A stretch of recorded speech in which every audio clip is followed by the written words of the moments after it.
અમદાવાદમાં વરસાદ બંધ થયો છે પણ હાલાકી યથાવત છે। સનાથલ બાવડા હાઈવે હજુ પણ જળબંબાકાર છે। પાણી ભરાવાથી વાહન વ્યવહાર પ્રભાવિત થયો છે। તો ચાંગોદરથી બાવડા જતો એક તરફનો માર્ગ પાણીમાં સંપૂર્ણપણે ગરકાવ થઈ ચૂક્યો। વાસણા ચાંચરાવાડી ગામ તરફ જતો આ રસ્તો એ પણ સંપૂર્ણ રીતે પાણીમાં ફેરવાઈ ગયો। તો ટ્રેક્ટર અને ભારે વાહન જ જઈ શકે તેવી પરિસ્થિતિ ઉદ્ભવી છે। આ સાથે પાણી ભરાતા ઇન્ડસ્ટ્રીયલ વિસ્તારના તમામ કામદારો પરેશાન થયા છે। છેલ્લા 3 દિવસ થયા છે છતાં આ પાણી નથી ઓસરી રહ્યું અને જેના કારણે મુશ્કેલી યથાવત છે। સનાથલ બાવડા હાઈવે ઉપર હું છું કે જ્યાં વરસાદી પાણી હજુ પણ ભરાયેલા છે। એ વાહન વ્યવહાર પ્રભાવિત છે અને સાથે સાથે વાસણા ચાંચરાવાડી ગામ જતો રસ્તો એ પણ પાણીમાં ગરકાવ છે। જે પ્રકારના આ દ્રશ્યો જોઈ શકાય છે હાઈવે ઉપરથી કે જ્યાં આ વાસણા ચાંચરાવાડી ગામ જતો રસ્તો કે જ્યાં ઢીચણસમા પાણી એનાથી પણ વધારે પાણી ભરાયેલા છે અને ત્યાં એ ટ્રેક્ટરો દ્વારા લોકોને લાવવા લઈ જવાની વ્યવસ્થા એ ગ્રામજનો દ્વારા એ કંપનીઓ દ્વારા કરવામાં આવી છે। કારણ કે અહીંયા ગામની સાથે ઇન્ડસ્ટ્રીયલ વિસ્તાર પણ આવેલો છે કે જ્યાં હજારો લોકો એ મજૂરો એ કામદારો એ નોકરિયાત વર્ગ જે છે અહીંયા આવજા કરતો હોય ત્યારે એ તમામ લોકોને હાલાકી પડી રહી છે। એમાંના કેટલાક લોકો મારી સાથે જોડાયા છે। कहाँ से हो आप? मैं तो यूपी का रहने वाला हूँ, आजमगढ़। बट मैं यहाँ अंदर काम करता हूँ। मैं देख रहा हूँ जो भी यहाँ का रोड की स्थिति है ये डैमेज हो रहा है। पिछले 3 दिन से अंदर हम लोग फंसे पड़े हैं। एक गांव के लोग हैं कि जो कि अपना ट्रैक्टर से लेके आ जा रहे हैं। बाकी यहाँ पे गवर्नमेंट गुजरात गवर्नमेंट की कोई अभी सुविधा यहाँ तक नहीं मिली है। कोई भी अपने को वो नहीं हो पा रहा है। गांव के लोग हैं ट्रैक्टर से आना जाना पड़ रहा है। पिछले 3 दिन से मैं अंदर फंसा पड़ा था। जाने की खाने पीने की सामग्री कुछ भी यहाँ पे अभी अपने उपलब्ध नहीं हो पा रही है। पुलिस यहाँ पे मदद में है? हाँ, पुलिस मदद पे है बट अपनी अंदर तक है। बट अंदर तक भी कोई पुलिस अभी नहीं दिख रही है। अंदर भी लोग बहुत सारे फंसे पड़े हैं। लोग ये तो गांव के लोग हैं, सबको निकाल रहे हैं। हम लोग यूपी बिहार के आदमी हैं। हम लोग यहाँ से गांव जा रहे हैं अब छोड़ के। तो किस तरह से आते जाते? अभी तो गांव के लोग के ट्रैक्टर की सुविधा दी, वो लोग ने लाया यहाँ तक छोड़ा। अब यहाँ से पानी है? हाँ, ये पिछले आप गांव तक जाओगे अंदर तक फुल पानी है। ये नियर अभी तो यहाँ अपने दिख रहा है। अंदर आप जाओगे तो अंदर नियर 8 से 7 में पानी पड़ा है फुल अंदर अपने को। यही है बट यहाँ पे गवर्नमेंट को सोचना चाहिए, कुछ करे यहाँ पे हम लोग के लिए।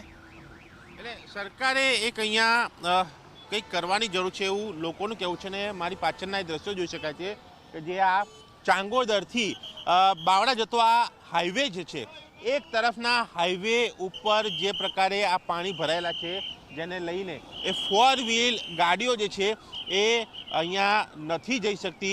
એ ગાડીઓને યુટર્ન મારીને એ પાછું આવવું પડે છે।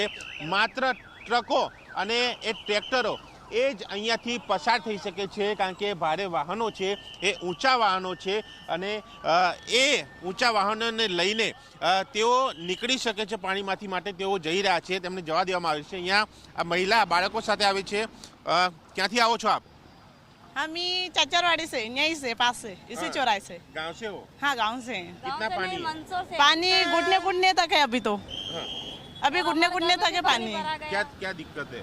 पानी की बहुत समस्या आ रही है, निकलने में मतलब दिक्कत आ रही है हम लोगों को। होता है? हर साल ही ऐसा होता है। इस बार ही हुआ है? नहीं, हर साल ही होता है। इस बार ज्यादा पानी आया? इस बार ज्यादा है पानी। कहाँ जा रहे हो अभी? हम माता जी जा रहे हैं, अच्छा, वेलड़ी माता मंदिर जा रहे हैं। हाँ। और एमपी से। एमपी से। अच्छा, एमपी से हो? हाँ। क्या आपके घर में पानी आया है? हाँ सर, हमारे घर में बहुत पानी है। छोटे छोटे बाल बच्चे हमारे बहुत दुखी हो गए। घर में सांप ढूंढू भी भराते हैं, खजूरे उजरे भी भराते हैं सर। हमको पानी पीने में भी दिक्कत है, खाना में भी दिक्कत है, हर बात में दिक्कत है सर। बहुत समस्या आ रही थी सर। કેટલા ગામમાં કેટલી વસ્તી છે? वस्ती सर 5000 के करीब है। हाँ। हाँ, 5000 के करीब है। तो सबके घर में पानी है कि सभी क्या? अभी कम हो गया है लेकिन अभी थोड़ा राहत हो गया, बारिश कम हो गई, इसकी वजह से थोड़ा कम है सर। हाँ, लेकिन है तो पानी तो है अभी कोई हर समय साल ऐसा होता है? हर साल इतना ही पानी रहता है। एनजी का जो बना है वंटा वो तोड़ नहीं रहे। वो गैलोक्स ने जो एनजी का वंटा बना है सर वो तोड़ नहीं रहे तो पानी इधर ही आ जाता है गाँव का। हाईवे भी बंद है? जी सर, हाईवे भी कल बंद था पूरा और अंदर इतना रूम्स में पानी भर गया कि कितना दिन तो हमारे घर रूम से छोड़ के चले गए परसों ही। એટલે આ સ્થિતિ છે અને પ્રથમ વખત આટલા બધા પાણી એ આ જગ્યા ઉપર ભરાયા છે। દર વર્ષે આ સ્થિતિ હોય છે પરંતુ આ વખતે એ વધારે સ્થિતિ બગડી છે, વધારે પાણી ભરાયા છે અને તેને લઈને એ હાઈવે પ્રભાવિત થયો છે, સાથે ગામ પણ પ્રભાવિત થયું છે અને તેને લઈને એ હજારો લોકો એ ગ્રામવાસી સાથે ઇન્ડસ્ટ્રીયલ વિસ્તારમાં આવતા એ નોકરિયાત વર્ગ, એ કામદાર વર્ગ એ પણ પ્રભાવિત છે અને એ તમામ લોકોને મદદ માટે અહીંયા પોલીસ એ 24 કલાક ખડે પગ રાખવામાં આવી છે એ રૂટ ડાયવર્ટ માટે, સાથે ટ્રેક્ટરોની પણ વ્યવસ્થા એ કંપની દ્વારા ગ્રામજનો દ્વારા પણ કરવામાં આવી છે, જેથી કરીને લોકો જરૂરી કામ માટે આવજા કરી શકે। કેમેરામેન મુકેશ ચૌહાણ સાથે દર્શન રાવલજી મીડિયા, અમદાવાદ।